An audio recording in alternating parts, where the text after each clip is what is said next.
E nesse espaço, Giovanni D'Agostini. E aí, o mestre Giovanni? Tudo tranquilo? Tá sério hoje o momento? Tá sério hoje. Cumprimento, né? Cumprimentos. E aí, qual é a pergunta que tu tens aí para ele? Para o Giovanni? Para o Giovanni tem uma pergunta aí, que é a questão da CBS. Sobre um projeto de lei, é isso? Pois então, muito vem se discutindo, né, desde sempre, a reforma tributária, né, a necessidade de se fazer uma reforma tributária no Brasil. E realmente é uma necessidade urgente, né?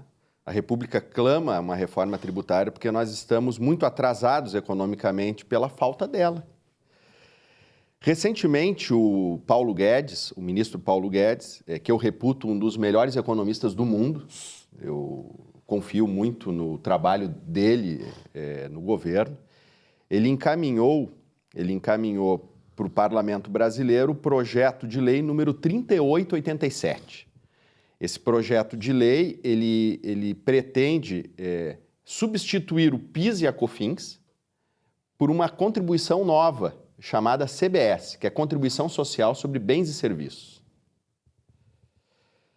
Bom, essas contribuições, elas servem para financiar a Seguridade Social, né? Então, lá a Seguridade Social, ela é financiada pelas empresas, pelo governo, e a parte que no que tange ao governo a fonte de arrecadação, ela tem como base o faturamento das empresas, as receitas das empresas, a folha de salários e o lucro das empresas. Isso está previsto lá na Constituição Federal.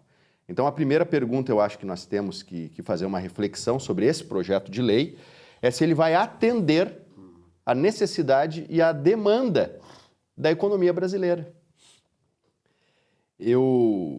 Embora eu acredite na competência dos gestores na área da economia, que estão no governo, eu tenho severas críticas a esse projeto de lei. Eu acredito que ele deva ser profundamente modificado para atender a esses anseios.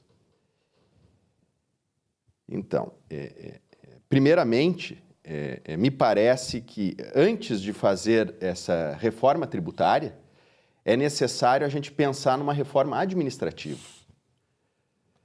Eu quero dizer, o Brasil, né, como um todo, precisa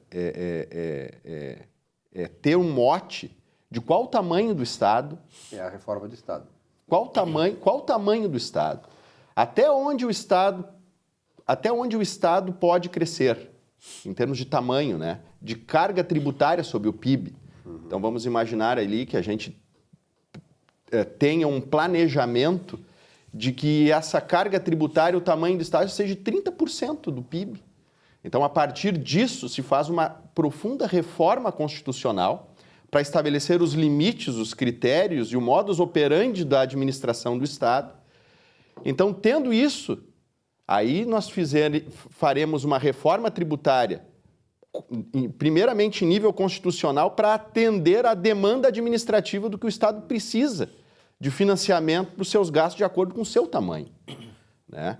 Eu acho que esses projetos de lei que alteram tributos, simplesmente alteram um tributo pelo outro, através dessas leis ordinárias, a gente está trocando 6 por meia dúzia, porque a gente está colocando para dentro do sistema um novo tributo, mas de acordo com esse sistema intrincado que existe hoje no Brasil, que é o sistema tributário, que está posto na Constituição Federal, não é? Então, mais precisamente sobre essa CBS, essa nova contribuição que pretende substituir o PIS e a COFINS, eu acredito que vai aumentar a carga tributária, vai aumentar a complexidade. É um projeto de lei que ele é recessivo, e ele acaba fazendo com que as pequenas e médias empresas sejam muito prejudicadas. Por que isso? Porque nesse projeto de lei está prevista a alíquota de 12%, né? Então, hoje, o sistema não cumulativo de PIS mais COFINS dá 9,25%, e o Poder Judiciário já determinou ali uma ampliação do leque dos créditos. Então, o governo previu nesse projeto de lei que a alíquota passa a ser 12%, não é? Incide ali sobre as receitas das empresas, e as empresas poderão adjudicar tão somente as compras de bens e serviços mediante a nota fiscal do fornecedor e com o devido destaque da CBS na nota fiscal do fornecedor. Isso quer dizer que quem emprega diretamente mão de obra não tem crédito. Porque a adjudicação ela tem como condicionante o destaque da CBS nas notas do teu fornecedor. Não estimula a criação de empregos. Pelo contrário, Claro. estimula... Desestimula. Desestimula, estimula a pejotização. Né? Que a mão de obra passa a ser empresas também. Né? Uma outra questão também que eu vejo muito prejudicial é que as empresas de pequeno e médio porte que porventura não consigam estar no Simples, ou optem por não estar no Simples, porque nem sempre o Simples é vantajoso. Claro. Né? Por exemplo, empresas que têm débitos com a Fazenda, com qualquer da Fazenda, está devendo lá um ISSQN, já não consegue entrar no Simples. Então, essas empresas, elas não têm uma estrutura apropriada para gerir todas essas notas fiscais de compras de bens e serviços para conseguir adjudicar. E tem muitas empresas que, inclusive, nem podem entrar no Simples por questão legal mesmo. Não? Tem algumas atividades que são impedidas, não é? Exatamente. Então, isso vai prejudicar essas pequenas empresas, não é? Em resumo, essa reforma vai aumentar e ainda tornar mais complexa a questão do imposto federal. Isso mesmo. Essa mini reforma, esse projeto de lei complementar, ele vai acabar deixando ainda mais burocrático, porque ao exigir que a empresa tenha que ter as notas fiscais das compras de bens e serviços como uma forma de conseguir adjudicar, ele ainda, além disso, ele previu a escrituração digital desse sistema todo. Então, tem lá as obrigações fiscais acessórias, que tem que fazer os registros individuais de nota por nota para que seja possível a adjudicação dos créditos. Em resumo, em Porto Alegre, por exemplo, somando mais 5% do ISS, vai para 14,25%, agora passaria a 17% alguma coisa, com a nova... Sim, nós temos o ICMS, que é um CBS, o ICMS vai ser como se fosse um CBS. Sim. Então, nós temos o ICMS, que é 18 alíquota, o ISS, que é 5. Em Porto Alegre. Vai ter o CBS, que é 12.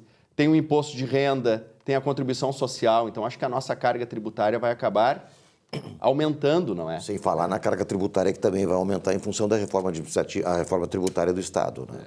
Que é outro capítulo. Né? Um outro ponto muito danoso, nesse projeto de lei está previsto que as associações privadas sem fins lucrativos pagam a CBS também. Então, tu imagina uma associação de bairro aí, que se constitui, por exemplo, com a contribuição aí dos vizinhos, né, dos moradores de determinada localidade, para contratar ali uma segurança privada.